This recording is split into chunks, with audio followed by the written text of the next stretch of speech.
Okay, I want to take a couple minutes to talk about the single leg RDL. This is one of the most useful things you could possibly do to warm up for a lower body day.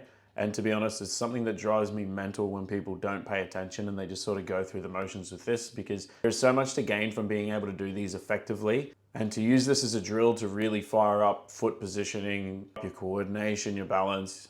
And especially if you're a bit tired or distracted or anything, once you come in, this is a really good way to just center your attention, start to pay attention to where your foot pressure is. There's a lot of reasons that these are important, but a couple things. Think if we don't realize how much difference there is between where we're holding our foot pressure from left foot to right foot, if we just do exercises on both legs, we're going to really favor one leg over the other. It's also really good for us to practice dissociating our joints. So, I mean, getting our hip to move independently of our knee and not just letting everything go at the same time. And I guarantee that if you're better at standing on one leg, you will be stronger when you're using two.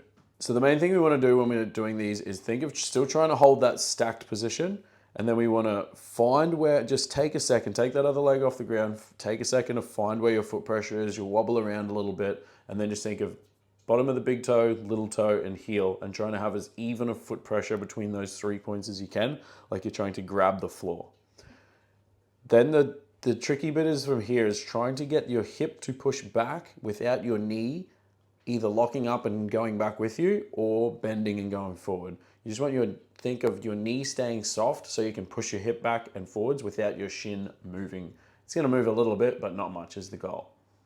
We also want to be able to keep our hips neutral. So we want our back knee to point towards the ground the whole time we're moving back and not point out to the side. All of these things are just compensations for not being able to stand on one leg properly. So we really want to take these as slow as possible so we can fix these movement issues that we're running into. And as I said, guarantee that if you do a better job with these, then everything is going to get better.